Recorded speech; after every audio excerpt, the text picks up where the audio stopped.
আসসালামু আলাইকুম সুপ্রিয় দর্শক মণ্ডলী, ভীষণ বাংলা টেলিভিশনের পক্ষ থেকে আপনাদেরকে প্রীতি ও শুভেচ্ছা জানিয়ে শুরু করতে যাচ্ছি আজকের আলোচনা অনুষ্ঠান। আজকের আলোচনা অনুষ্ঠানের পুরো সময় ধরে আপনাদের সাথে থাকবো আমি সৈয়দা ওয়াজিরা সুলতানা আনিকা। তো চলুন দর্শক মণ্ডলী, আজকের সম্মানীয় অতিথিদের সাথে পরিচিত হওয়া যাক। ডান দিক থেকে প্রথমে আছেন সৈয়দ শফিকুর রহমান পলাশ, সহসভাপতি Bangladesh India friendship society Barishal বিভাগীয় কমিটি এবং মিরপুর প্রেস ক্লাবের সাধারণ সম্পাদক। তারপর আছেন AKM Rezaul Haque Pintu, Bangladesh India friendship society Barishal বিভাগীয় কমিটির সাধারণ সম্পাদক। তারপর বাম দিক থেকে আছেন কবির নেওয়াজ রাজ, বিশিষ্ট লেখক, সাহিত্যিক এবং কলামিস্ট।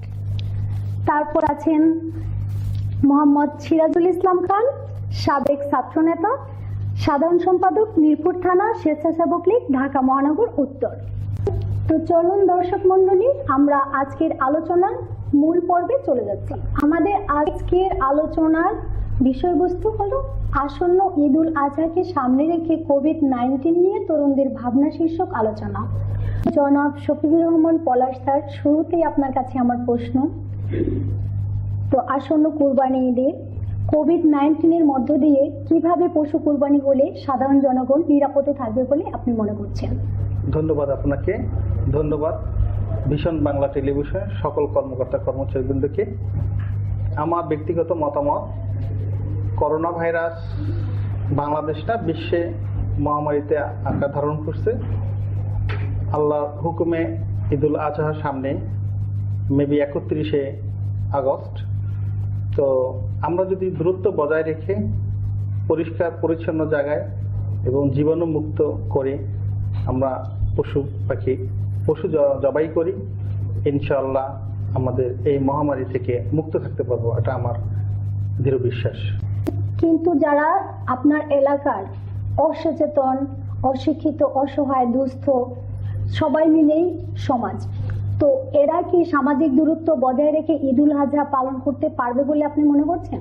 অবশ্যই, কারণ এই মহামারীটা নতুন কিছু না, আজকে 2 দিন না 5 দিন না, এটা দীর্ঘ কয়েক মাস ধরে চলছে।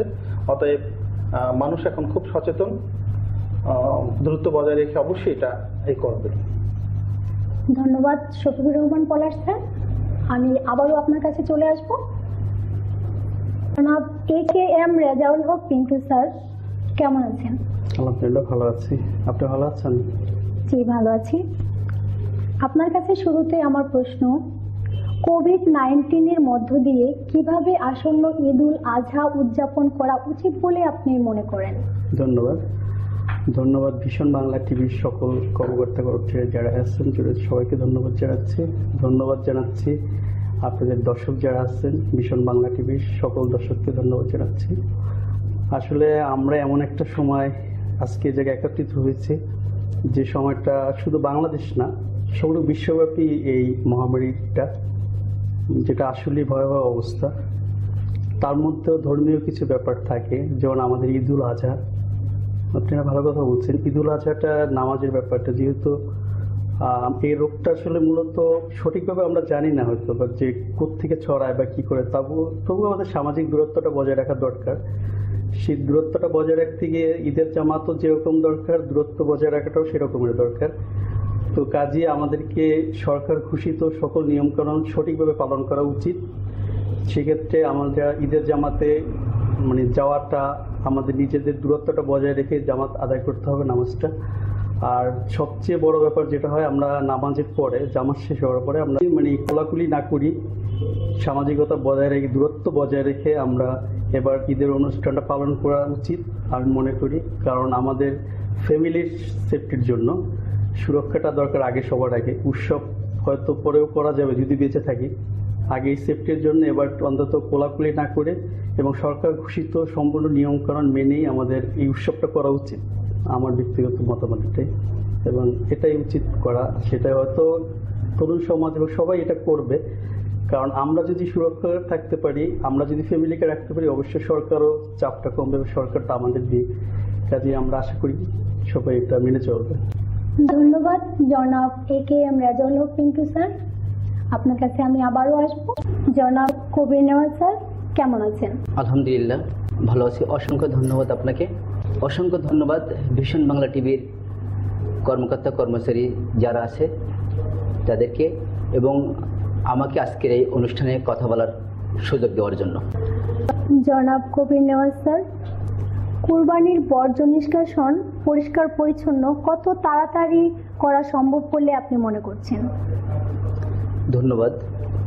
আপনারা ইতিমধ্যে জেনেছেন এবং গত 2-3 দিন আগেও নিউজে ঘোষণা দিয়েছে যে যারা সরকারি কর্মকর্তা কর্মচারী আছে তারা 3 দিনের বেশি ছুটি পাবে না, এবং মাননীয় মেয়রও বলছে যে ঈদের পরপরই অনেকে তো ছুটি দেওয়া হচ্ছে না, তাদের যত দ্রুত সম্ভব ঢাকা সিটিকে তারা পরিষ্কার রাখার চেষ্টা করবে।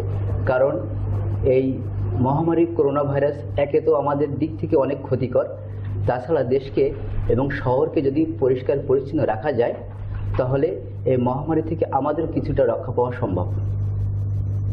মানে আপনার এলাকার জনগণ ভাইরাস মুক্ত নিরাপদ একটা শহর পাবে। জি সরকার সেই দায়িত্ব পালন করতে সক্ষম বলে আপনি মনে করছেন? জি জি।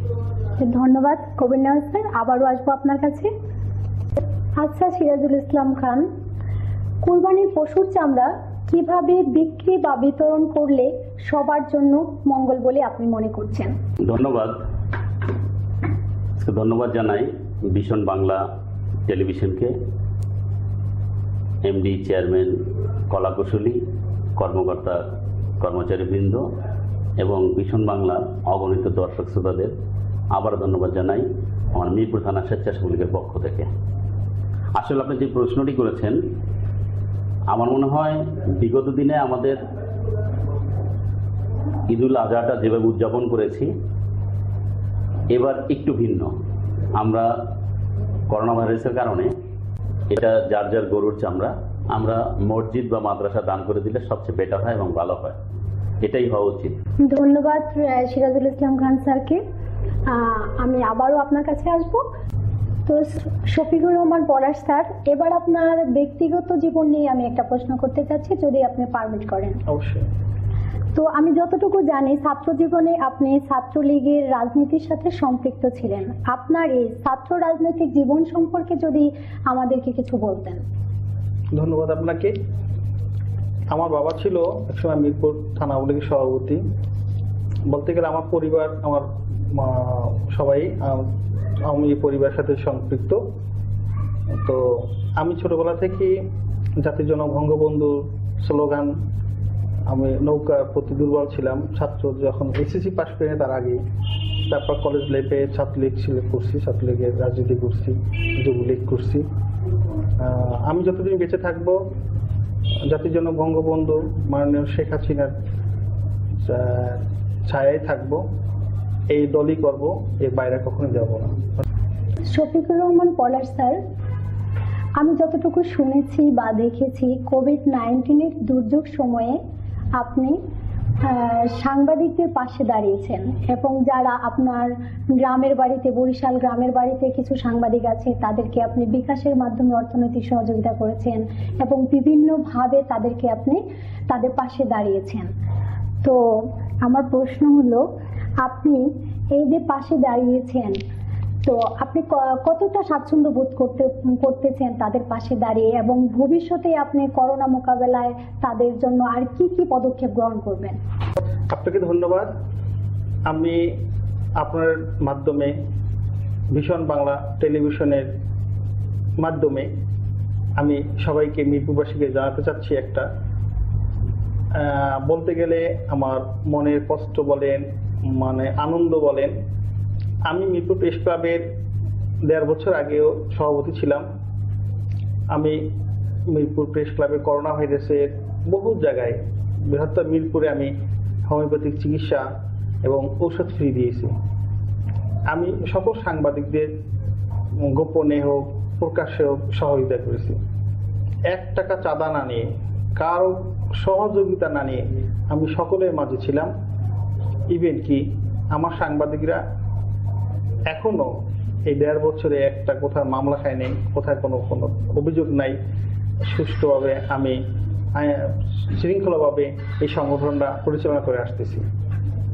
ইতিমধ্যে আমি কিছু দুষ্কারী লোকজন, অপসাংবাদিকরা এই মিরপুর প্রেস ক্লাবটা নিয়ে ষড়যন্ত্র শুরু করছে।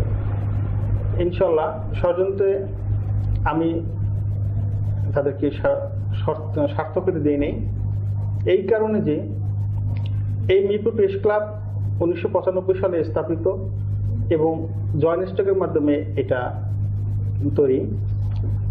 প্রতিষ্ঠাতা সভাপতি গোলাম কাদের সাহেব শুরু থেকে এটা সভাপতি ছিল। সে দীর্ঘদিন সুনামের সহিত চালিয়েছিল 2 বছর। তারপরে আবারও পরিকল্পিতভাবে কিছু দুষ্কৃতকারী এই সংগঠনে জড়িত হয়। আমার প্রিয় শ্রদ্ধাভাজন সভাপতি সাহেব এই সংগঠন থেকে দূরে সরে যায়। এরপর থেকে সংগঠনটা যাবৎ আজকে 23 বছর এই সংগঠনটা 3 মাস 4 মাসের বেশি কেউ চালাতে পারে নাই। কারণ মিরপুর প্রেস ক্লাব সংগঠনটা ম্যাক্সিমাম সাংবাদিক পেশায় সংগঠন করে, মানুষ চাঁদাবাজি করার জন্য লাইসেন্স ব্যবহার করে। তো সেইটা আমি দায়িত্ব নেওয়ার পর থেকে ইনশাল্লাহ সুনামের সহিত এই সংগঠনে চালিয়েছিলাম। বাইদিসটা আমাদের সংগঠনটা আমি কদিন আগে দেখতে পেলাম এবং আমি জানতে পারলাম আমাদের প্রতিষ্ঠাতা সভাপতি এখনো জীবিত আছেন এবং তার খোঁজ পেয়েছি। খোঁজ পাওয়ার পরে আমি চিন্তা করলাম যে আমি কেন রেজিস্ট্রেশন ব্যবহার করি, আমি কেন এটা অবৈধভাবে করব। আমি তাকে সভাপতি সাহেবকে খুঁজে বের করছি। খুঁজে বের করে তাকে আমি বলছি যে দেখেন, আমি সভাপতি হই না, আমি সদস্য থাকবো, তারপরও আপনি অভিভাবক, আপনি প্রতিষ্ঠাতা সভাপতি, আপনি এখনো সভাপতি থাকবেন, আপনি মৃত্যু আগ পর্যন্ত আমাকে সদস্য করে রাখেন। তখন বলছে সভাপতি সাহেব, না পলাশ ভাই, আপনি সংগঠনটা এত সুন্দরভাবে সাজাইছেন, এত পরিচিতি করেছেন, সুনাম করছেন, আপনাকে আমি সভাপতি আপনি থাকবেন। আমি বলছি না, আমি থাকবো না, আপনি হন। বলছে আলহামদুলিল্লাহ আমি সভাপতি, কিন্তু আপনি কিন্তু সেক্রেটারি হইতে হবে, কারণ আমাদের সেক্রেটারি বিদ্যুৎ চৌধুরী সাহেব মারা গেছে, আল্লাহ বেহেশত নসিব করুক, সেখানে আপনি হবেন। আমি বলছি ঠিক আছে, আমি বৈধ একটা সংগঠন, আমি সেক্রেটারি থাকবো। আমি সেক্রেটারি হিসাবে তার সাথে এখন আছি। আপনি তো একজন ত্যাগী নেতাও বলা যায়। তো আপনার কাছে সবশেষ আমার প্রশ্ন, কোভিড-19 সময় সাংবাদিকদের জন্য সরকারের করণীয় বিষয় সম্পর্কে কিছু আমাদেরকে শেয়ার করতেন। ধন্যবাদ আপনাকে। আসলে সাংবাদিকরা সবসময় অবহেলিত। আমি সরকারের একজন মানুষ, আমার এই সংগঠন আওয়ামী লীগ প্রিয় সংগঠন, আমি বলতেও পারতেছি না, আবার না বলেও পারি না সংগঠনের স্বার্থে। আমাদের সাংবাদিকদের জন্য সরকার, আমার মনে হয়, আমার ধারণা মতে 1 টাকা হেল্প করে নাই কোনো সাংবাদিকদের জন্য। এটি আমার সবচেয়ে বড় দুঃখ। আমি আপনাদের মাধ্যমে আবারও মাননীয় প্রধানমন্ত্রীর কাছে আকুল আবেদন, আমাদের সাংবাদিকদের জন্য কিছু করুন, কিছুটা সহায়তা করুন।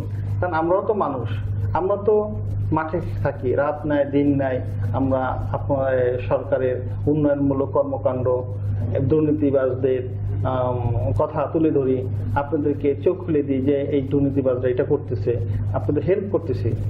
আমাদের জন্য মাননীয় প্রধানমন্ত্রী যদি আমাদের জন্য কিছু করে, আমরা সারা জীবন কৃতজ্ঞতা থাকবো। থ্যাংক ইউ জনাব শফিকুর রহমান পলাশ স্যার। তো আমরা আশা করব আমাদের মাননীয় প্রধানমন্ত্রী জননেত্রী শেখ হাসিনা সাংবাদিকদের জন্য কিছু রুলস রেগুলেশনস এর মাধ্যমে করোনার কোভিড-19 সময় পাশে দাঁড়াবেন, সকল সাংবাদিকদের পাশে থাকবেন এবং সরকারিভাবে তাদেরকে সাহায্য সহযোগিতার হাত বাড়িয়ে দেবেন। তার জন্য পিন্টু স্যার আপনাকে।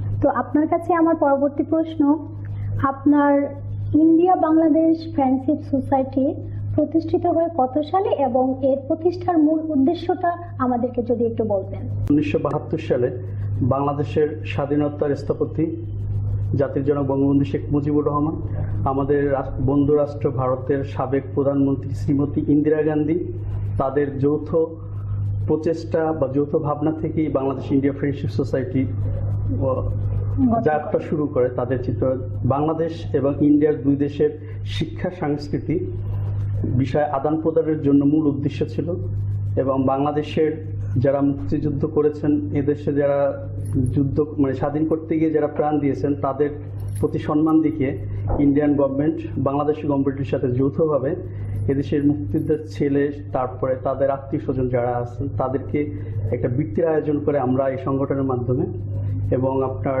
বিভিন্ন সময় বিভিন্ন রকম স্কলারশিপ দিয়ে ভারতে পড়ার ব্যবস্থা, বিভিন্ন সুযোগ সুবিধা এবং সাংস্কৃতিক বিষয়টাও আদান প্রদানের ব্যাপারের জন্য আপনারা জানেন যে ইন্দিরা গান্ধী কালচারাল সেন্টার আছে, এবং দুই দেশ, এক বাংলাদেশ এবং ইন্ডিয়া, দুই দেশ মিলিত হয়ে এদেশেও আমাদের অনেক প্রোগ্রাম করা হয়েছে। ভারতীয় নামী দামি শিল্পীরা যারা প্রতি বছরই আসেন, শুধু মূল উদ্দেশ্য হলো শিক্ষা এবং সাংস্কৃতিক দুইটা বিষয় আদান প্রদানের জন্য। কারণ অবশ্যই বাংলাদেশের স্বাধীনতার যে মূল ভিত্তিটা ছিল। ধন্যবাদ জনাব AKM রেজাউল হক পিন্টু স্যার। জনাব কবির নেওয়াজ স্যার, আমরা ইতিমধ্যে জানতে পেরেছি যে আপনি একজন বিশিষ্ট সাহিত্যিক এবং কলামিস্ট। তো আপনি আপনার কলাম রচনার পেছনে কলাম রচনা করে আপনি কোনো প্রতিবন্ধকতার মুখে কিংবা হুমকির সম্মুখীন হয়েছেন কিনা, যদি আমাদের সাথে একটু শেয়ার করতেন। ধন্যবাদ। আসলে আমি যে কলামগুলো লিখি বর্তমান প্রেক্ষাপট নিয়ে লেখার চেষ্টা করি, এবং হ্যাঁ, অনেক হুমকি, এগুলো আমাদের হুমকি স্বীকারোক্তি হতে হয়। কারণ যখন সঠিকটা আমরা লেখার চেষ্টা করি তখন তো যারা বিশেষ করে অসৎ তাদের তো একটু সেন্টিমেন্টাল লাগবে, তখন তো তারা চেষ্টা করে আমাদেরকে থামানোর জন্য। কিন্তু যারা কলম সৈনিক তাদের কলম কোনোদিন অস্ত্রের ভয়ে থামে না। ধন্যবাদ কবির নেওয়াজ স্যার সুন্দর কথা বলার জন্য। রাজুল ইসলাম খান স্যার, আপনার কাছে আমার পরবর্তী প্রশ্ন যে কোভিড-19 প্রতিরোধে আপনি এবং আপনার এলাকার সাধারণ জনগণের জন্য আপনি কতটুকু নেতা হিসেবে দায়িত্ব পালন করেছেন এবং আর ভবিষ্যতে কিভাবে এই দায়িত্বটা পালন করতে থাকবেন? ধন্যবাদ। আসলে জননেত্রী শেখ হাসিনার নির্দেশে যখনই বাংলাদেশে কোনো দুর্যোগ হয়, দুর্বিপাক হয়, তখনই আমাদের কাজ করার ভাগ্যে কাজ করার জায়গা হয়। আমরা বিগত দিনে প্রচুর কাজ করেছি। আমরা বস্তির মধ্যে ত্রাণ বিতরণ করেছি। আমাদের সহযোদ্ধা সহকর্মী যারা একটু খারাপ অবস্থায় আছে তাদের মধ্যে আমরা ত্রাণ বিতরণ করেছি। ইনশাল্লাহ আগামীতে কোরবানির সময় আমরা যাতে ব্লিচিং পাউডার সহ স্বাস্থ্য সুরক্ষা সামগ্রী যা লাগে, বিশেষ করে আমি মিরপুর থানার স্বেচ্ছাসেবক লীগের একজন কর্মী হিসেবে বিশেষ করে আমার 7 নং ওয়ার্ডে আমি স্বাস্থ্য সুরক্ষার সব কিছুর ব্যবস্থা করবো ইনশাল্লাহ। ধন্যবাদ সিরাজুল ইসলাম খান স্যার, আপনি সুন্দর একটা পদক্ষেপ নিয়েছেন আপনার এলাকা সুরক্ষিত করার জন্য। কিন্তু আমি যতটুকু জানি আপনার এলাকায় করোনা আক্রান্ত সংখ্যা সবচেয়ে বেশি। এখন বর্তমানে সেই আক্রান্তের সংখ্যাটা একদম জিরোতে নিয়ে আসা সম্ভব কিনা? আমি আবার ধন্যবাদ জানাই এবং আপনার জ্ঞাতার্থে আরেকটু কথা বলতে চাই। সেটি হলো যে আসলেই আমাদের এলাকায় বিশেষ করে মিরপুর 2 নম্বর থেকে শুরু করে গ্রেটার মিরপুরে আমরা একটা রেড জোনে ছিলাম। ইনশাল্লাহ এখন দেখবেন যে আমরা এই রেড জোনটা এখন নাই। আমরা আস্তে আস্তে ইনশাল্লাহ এটা রিকভার করেছি। ভবিষ্যতে আমাদের এখন আমরা প্রত্যেকটা মানুষ যেভাবে সচেতন হচ্ছে, এটার মূল কাজই হলো নিজে সচেতন হওয়া। নিজে সচেতন হলেই অন্যজনকে আমরা বাঁচাতে পারবো। তা আমরা সচেতনতার যে কাজটা, বিশেষ করে স্বেচ্ছাসেবক লীগ আমরা স্বেচ্ছায় যে কাজটি করে থাকি, আমরা মাস্ক অনেককেই আমরা মাস্ক দিয়েছি, আমরা হ্যান্ড স্যানিটাইজার দিয়েছি, আমরা ব্লিচিং পাউডার দিয়েছি। আশা করব এবং যারা হোম কোয়ারেন্টাইনে ছিল, বিশেষ করে আমাদের যারা মিরপুরে হোম কোয়ারেন্টাইনে ছিল তাদের জন্য আমাদের মাননীয় এমপি মহোদয় একটি আপনার হলো কল সেন্টার খুলেছিল, হেল্পলাইন করেছিল। আমরা ওইখান থেকে ওনাদের জন্য ত্রাণের ব্যবস্থা করেছিলাম যাতে কেউ ঘর থেকে প্রয়োজন ছাড়া বের না হয়। এই কাজটা আমরা করেছি এবং ইনশাল্লাহ আগামীতেও করব, যাতে মানুষ যারা কোয়ারেন্টাইনে আছে তাদের যাতে কোনো সমস্যা না হয়, তারা যাতে ঘরে থাকতে পারে এবং ঘর থেকে যাতে আমাদেরকে বলতে পারে, আমরা যাতে এই সহযোগিতাটা করতে পারি। এই মনোবাসনা নিয়েই আমরা মাঠে কাজ করতেছি। আমার জানা মতে আপনি একজন সাবেক তুখুর ছাত্রনেতা এবং বাংলাদেশ আওয়ামী স্বেচ্ছাসেবক লীগের সাধারণ সম্পাদক মিরপুর থানা শাখা। তো আপনি আপনার রাজনৈতিক জীবনে কতটা সফল এবং এই সফলতার পিছনের কার অবদান সবচেয়ে বেশি? আসলে রাজনীতিতে কতটা সফল এবং সফলতা ব্যর্থতা এটার মাপকাঠি হলো আমার যারা কর্মী আছে, আমার সহযোদ্ধা আছে, আমার এলাকার জনগণ যারা আছে, এরা এটার বিচার করবে। আমার রাজনীতিতে আসা আমার পারিবারিকভাবে ঐতিহ্যভাবে আমরা আওয়ামী লীগের পরিবার, আওয়ামী পরিবার ওই হিসাবে আমার রাজনীতিতে আসা, ছাত্রলীগ, তারপরে শেখ রাসেল জাতীয় শিশু কিশোর পরিষদ, তারপরে স্বেচ্ছাসেবক লীগ, আজকে এ পর্যায়ে আসছি।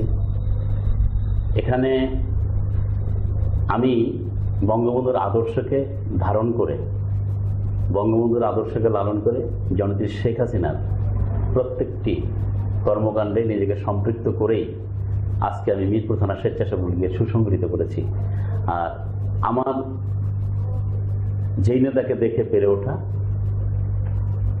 যেই নেতা আমার আসলেই আমার জীবনের রাজনীতিটা পরিচ্ছন্ন রাজনীতির দিকে নিয়ে গেছে, সেই নেতা আমি শ্রদ্ধার সাথে তাকে সালাম জানাই। সে আমার প্রিয় নেতা, সাবেক মহানগর উত্তরের সভাপতি ছিল আলহাজ মোহাম্মদ মুবাশশির চৌধুরী। তার হাত ধরে আজকে আমি আল্লাহর রহমতে রাজনীতিতে একটা ভালো শক্ত অবস্থানে আছি। কবির নেওয়াজ স্যার, আপনার কাছে আমার সর্বশেষ প্রশ্ন, আপনার ভবিষ্যৎ পরিকল্পনা কি? ধন্যবাদ। আমি একজন কলম সৈনিক হিসেবে বলতে চাই যে কলামিস্ট হিসেবে যে দেশের উন্নয়ন কর্মকাণ্ড নিয়ে আমি এবং বর্তমান প্রেক্ষাপট নিয়ে আমি কলম লিখে থাকি, এবং যারা অনেকে অন্যায়ভাবে আরেকজনকে হয়রানি করে, এগুলো আমার কলমের মাধ্যমে এগুলো আমি প্রকাশ করে থাকি।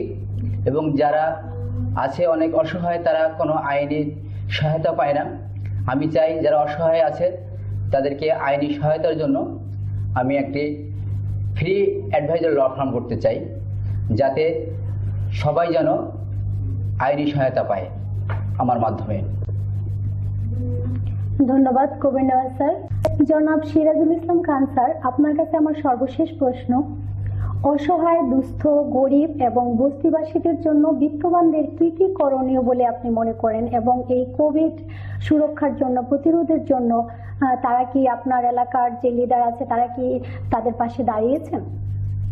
ধন্যবাদ। আমি একটু আগেও এই কথাগুলো বলে গেছি যে বিশেষ করে আমার মিরপুরে আমরা অনেক কাজ করতেছি। আমরা করোনা ভাইরাস থেকে রক্ষা পাওয়ার জন্য আমরা স্বাস্থ্য সুরক্ষার যত ব্যবস্থা আছে আমরা বিগত দিনও করেছি। আর বিশেষ করে যেহেতু আমি এমন একটি সংগঠন করি, আমার প্রাণের সংগঠনটি হলো বাংলাদেশ আওয়ামী স্বেচ্ছাসেবক লীগ। আমরা স্বেচ্ছায় সেবাদান করি। ওই হিসেবে আগামী দিনে আমার স্বপ্ন, আমি আমার এলাকায় শতভাগ করোনামুক্ত এলাকা হিসেবে কাজ করে যাব ইনশাল্লাহ। ধন্যবাদ সিরাজুল ইসলাম খান স্যার। আপনাকেও ধন্যবাদ এবং ভীষণ বাংলা টেলিভিশনকেও ধন্যবাদ। সুপ্রিয় দর্শক মন্ডলী, আমরা আজকের আলোচনা অনুষ্ঠানে প্রায় শেষ প্রান্তে পৌঁছে গেছি। তো এবারে আমি আবার চলে আসব সৈয়দ শফিকুর রহমান পলাশ স্যার। তো আপনার কাছে আমার সর্বশেষ প্রশ্ন যেটি, আপনি আপনার ব্যক্তি জীবনে কতটা সফল এবং এত কাজের ফাঁকে আপনি কিভাবে আপনার পরিবার মেনটেন করেন, তাতে কোনো প্রবলেম হয় কিনা সেটা কিভাবে প্রতিরোধ করেন? ধন্যবাদ আপনাকে। আসলে আমি প্রতিটা কাজে খুব উৎসাহ মনে করি। আমি কারো সিদ্ধান্ত ছাড়া আর নিজের মনের সিদ্ধান্ত, নিজের মনের চিন্তাধারায় আমি সব কাজ আগাই। আমি এখন পর্যন্ত কোনো কাজে ব্যর্থ হইনি। তবে একটা জিনিস, আমার প্রতিটা কাজ খুব সহজে হয় না, খুব কষ্ট করতে হয়। তবে আমি সার্থক প্রতিটা কাজে, এবং আমার পরিবারকে আমি যথেষ্ট সময় দিই। আমি সকালে থেকে রাত্র, সকালে যখন আমি বের হই, আবার রাত্রে যখন আমি 10টার ভিতরে মানে ঘুমিয়ে পড়ি, এরকম অবস্থা, আবার সকাল থেকে শুরু করি। হ্যাপি আমি ফ্যামিলির দিক থেকে। ধন্যবাদ পলাশ স্যার, আমাদের অনুষ্ঠানে আসার জন্য অসংখ্য ধন্যবাদ। আপনাদের অসংখ্য ধন্যবাদ। ভীষণ বাংলা টেলিভিশনে সকলের প্রতি আমার অজস্র শ্রদ্ধা ও ভালোবাসা। থ্যাংক ইউ সবাইকে। তো জনাব AKM রেজাউল হক পিন্টু স্যার, আপনার কাছে আমার সর্বশেষ প্রশ্ন, আপনি ব্যক্তি জীবন, পারিবারিক জীবন এবং রাজনৈতিক জীবনে কতটা সফল? ধন্যবাদ আপনি। আসলে কতটা সফল আর ব্যর্থতা এটা তো আসলে আমি হিসাব করতে পারবো না। আমার সাথে যারা আছে, আমার কমিটির যারা আছেন এবং পাশাপাশি যারা চলে তারা বলতে পারবে। তবে হ্যাঁ, আমি আমার অবস্থান থেকে চেষ্টা করি, শতভাগ চেষ্টা করি কিছু করার জন্য, এবং যেটা করি সেটা আসলে মন থেকেই করি। তো সেক্ষেত্রে মানে পাশে যারা থাকে তারাই বলতে পারবে ভালো যে কতটুকু কি। তবে হ্যাঁ, একটা জিনিস মানে আমি বাংলাদেশ ইন্ডিয়া ফ্রেন্ডশিপ সোসাইটির বরিশাল জেনারেল সেক্রেটারি দ্বিতীয়বারের মতো আবার নির্বাচিত হয়েছে। তো সেজন্য আসলে ধন্যবাদ দিচ্ছি আমার সাথে যারা ছিল দীর্ঘদিন, আবার পুনরায় আমাকে নির্বাচিত করার জন্য। এবং আমি আরও ধন্যবাদ দিতে চাচ্ছি আমার পিতৃ সমতুল্য দাদা, বীর মুক্তিযোদ্ধা জনাব সুবীর কুশারি, general secretary Bangladesh India friendship society কেন্দ্রীয় কমিটি। দাদাকে সত্যি আসলে উনি আমাকে এতটাই স্বাধীনতা দিয়েছেন যে আমার সংগঠনে যারা আছে সবাই আমার থেকে অনেক সিনিয়র, তো তাদের সাথে কাজ করা স্বাভাবিক অনেকটা ব্যাপার থাকে। তো এই জিনিসগুলো, বাধাগুলোকে উনি সবসময় আমাকে উৎসাহ দিতেন যে সমস্যা নেই, তুমি এগিয়ে যাও, যে জায়গায় যে সমস্যা আমি দেখবো। এটাই হয়তো আমার একটা মানে চালিকা শক্তি বলতে পারেন যে আমার চলার পথে। তো আসলে সফল না ব্যর্থতা এটা আমি এই মুহূর্তে হিসেব করতে চাচ্ছি না, বা এটা নিয়ে আমি চিন্তা ভাবনাও করি না। আমি চেষ্টা করতেছি এবং ভবিষ্যতে আমি চেষ্টা করবো আমাকে যে কোনো দায়িত্ব দিলাম সেই দায়িত্বগুলো পালন করার শতভাগ চেষ্টা করবো, বাকিটা আল্লাহর ইচ্ছা। আপনি পারিবারিক জীবনে কতটা পারিবারিক সফল? জীবনে কোনো বলতে- প্রতিবন্ধকতার মুখে পড়েন কিনা? অবশ্যই প্রতিবন্ধকতার পড়তে হয় যারা রাজনীতি করে বা যে কোনো সংগঠন করতে গেলে অনেকটা, কারণ জীবনের সময়ের অনেকটা সময় ব্যয় করতে হয় বিভিন্ন লোকের সাথে, বিভিন্ন সমস্যা, বিভিন্ন বিষয় নিয়ে। তো ফ্যামিলির সময় দেওয়াটা অনেক কমই হয়, এটা মেনে নিতে হবে এবং আমার ওয়াইফ এটা মেনে নিচ্ছে। কিছুই করার নাই, কারণ আমার ইচ্ছাই রাজনীতি করা বা সময় দেওয়া সংগঠনের পিছনে। আর ব্যক্তি জীবনে আমার একটা কন্যা সন্তান আছে, ওর 18 মাস বয়স। আর আমার ওয়াইফ ভালোই আছে আল্লাহর রহমতে, সৃষ্টিকর্তার কাছে লাখ লাখ শুকরিয়া। ভালোই আছে মোটামুটি, আপনাদের দোয়ায়। ধন্যবাদ আপনাকে আমাদের অনুষ্ঠানে আসার জন্য। আসলে ধন্যবাদ জানাচ্ছি ভীষণ বাংলা টিভির সমস্ত কর্মকর্তা কর্মচারীবৃন্দদের, সবাই যারা জড়িত আছেন সবাইকে আমি ধন্যবাদ জানাচ্ছি। এবং বিশেষ করে ধন্যবাদ জানাচ্ছি আজকে যারা দর্শক দেখছেন সবাইকে, আমি আমার মন থেকে, আমার অন্তরের অন্তরস্থল থেকে তাদেরকে ধন্যবাদ জানাচ্ছি এবং ভীষণ বাংলা টিভির অগ্রগতি এবং সুন্দর পথ চলা কামনা করছি। Thank you. ধন্যবাদ AKM রেজাউল হক পিন্টু স্যার আপনাকে আমাদের আলোচনা অনুষ্ঠানে অংশগ্রহণ করার জন্য। সুপ্রিয় দর্শক মণ্ডলী, আমরা আজকের আলোচনা অনুষ্ঠানের প্রায় শেষ প্রান্তে পৌঁছে গেছি। শেষ করব আজকের আলোচনা অনুষ্ঠান। ধন্যবাদ AKM রেজাউল হক পিন্টু স্যার আপনাকে আমাদের আজকের আলোচনা অনুষ্ঠানে অংশগ্রহণ করার জন্য। সেই সাথে ধন্যবাদ আপনাদের সকলকে আমাদের আজকের আলোচনা অনুষ্ঠানকে প্রাণবন্ত করে তোলার জন্য। আরও ধন্যবাদ জানাচ্ছি আমাদের আজকের অনুষ্ঠানে যারা দর্শক মণ্ডলী তাদেরকে। সকলকে ঈদের অগ্রিম শুভেচ্ছা জানিয়ে আজকের আলোচনা অনুষ্ঠানের এখানেই সমাপ্তি ঘোষণা করছি। ধন্যবাদ, ভালো থাকবেন, সুস্থ থাকবেন, ঘরে থাকবেন, প্রয়োজনের অতিরিক্ত বাইরে যাবেন না, আপনাদের কাছে রিকোয়েস্ট। ধন্যবাদ, আল্লাহ হাফেজ।